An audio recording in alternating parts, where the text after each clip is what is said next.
Baik, bismillahirrahmanirrahim. Assalamualaikum warahmatullahi wabarakatuh.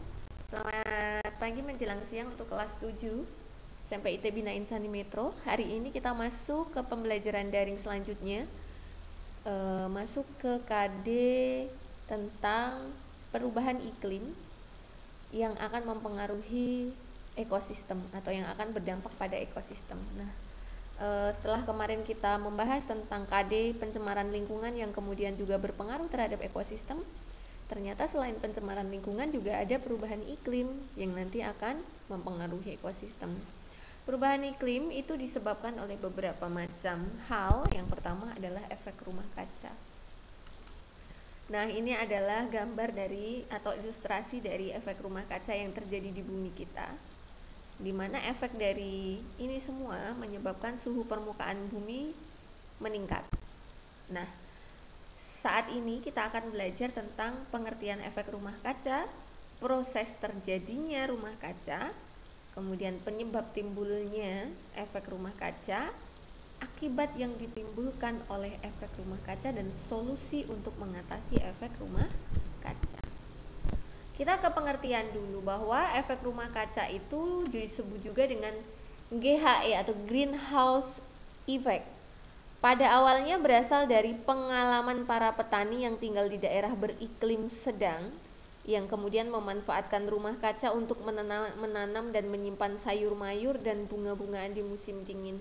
Jadi awalnya itu para petani yang tinggal di iklim sedang, maksudnya iklim yang punya 4 musim ya, yaitu di daerah barat atau di Eropa mungkin salah satunya. Ketika musim dingin mereka juga ingin tetap menanam tanaman, tetapi kan kalau musim dingin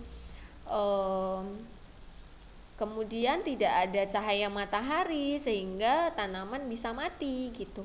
Nah, dengan menggunakan konsep rumah kaca seperti ini, suhu udara dan cahaya dari matahari itu akan terperangkap di dalam rumah ini, sehingga rumah ini tidak akan, atau tanaman-tanaman di dalamnya itu akan terbantu proses fotosintesisnya karena cahaya matahari tetap terperangkap di rumah kaca seperti ini. Nah, proses terjadinya gas rumah kaca. Secara sederhana, proses terjadinya efek rumah kaca itu dimulai saat panas matahari merambat dan masuk ke permukaan bumi.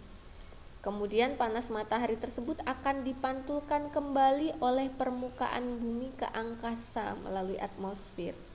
Sebagian panas matahari yang dipantulkan tersebut akan diserap oleh gas rumah kaca yang berada di atmosfer.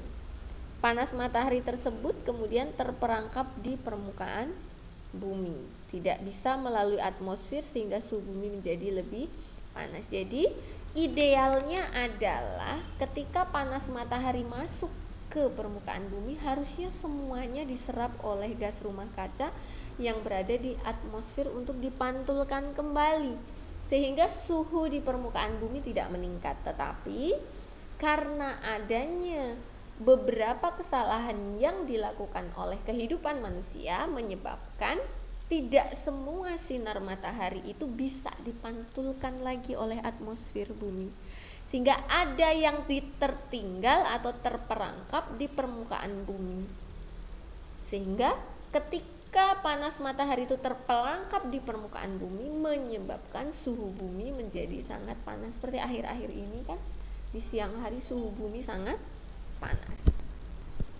Apa sih Ustazah penyebab timbulnya efek rumah kaca? Kenapa sampai atmosfer tidak bisa memantulkan kembali gitu ya? Efek rumah kaca itu disebabkan karena naiknya konsentrasi gas karbon dioksida dan gas-gas lainnya seperti metan, nitrous oksida, hydrofluorocarbons, ini yang paling penting ya, perfluorocarbons, dan sulfur hexafluoride di atmosfer yang disebut gas rumah kaca.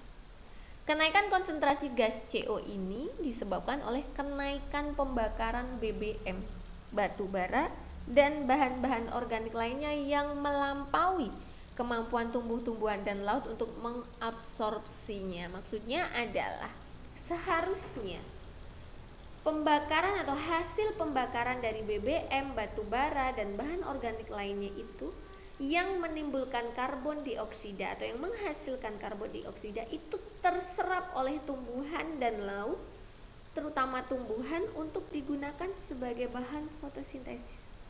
Ternyata apa? Ternyata hasil pembakarannya atau hasil karbon dioksida yang dihasilkan itu lebih banyak dari kebutuhan tumbuhan untuk menyerap karbon dioksida itu, sehingga karbon dioksidanya itu tersisa banyak di permukaan bumi. Ya, sehingga karbon dioksidanya itu tersisa banyak di permukaan bumi.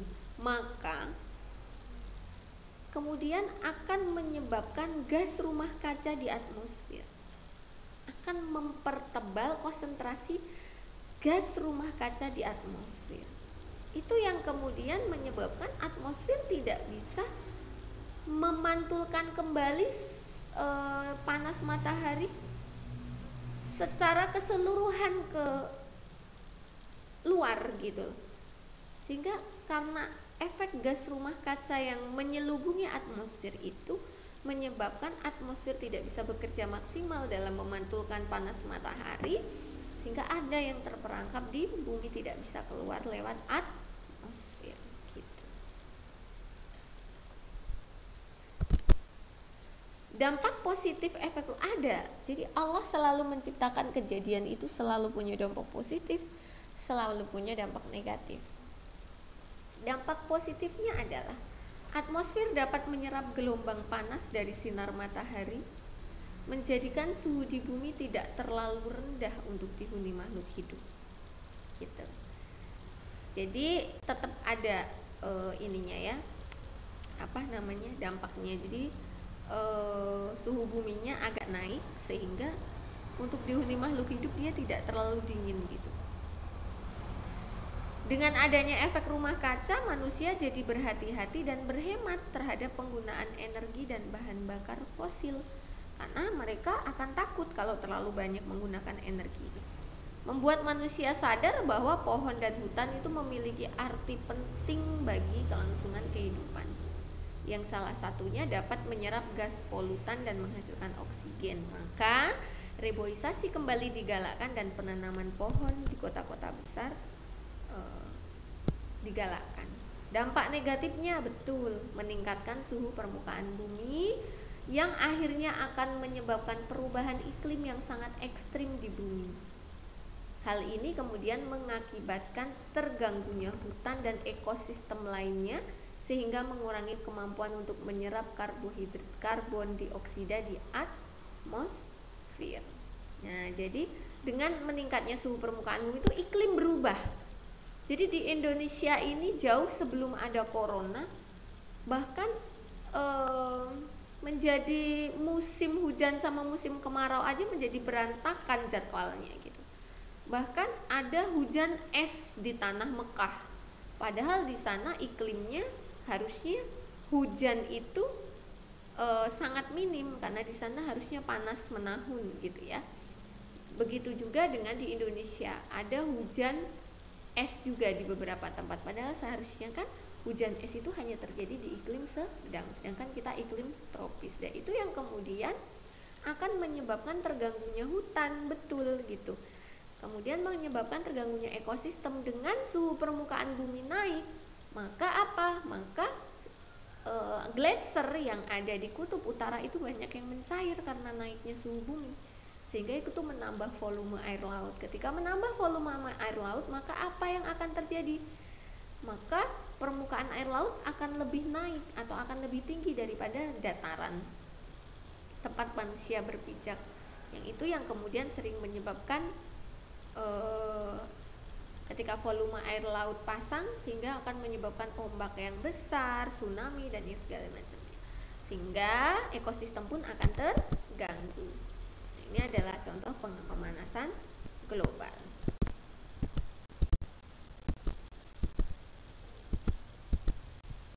Nah, itu saja yang bisa Ustazah Widya sampaikan untuk perubahan iklim yang disebabkan oleh pemanasan global, dan perubahan iklim itu yang kemudian menyebabkan ekosistem menjadi rusak, ya, karena ketika hutan kemudian ketika iklim berubah, kemudian hutan sudah tidak hijau lagi, maka kemudian ekosistem hutan pun akan rusak.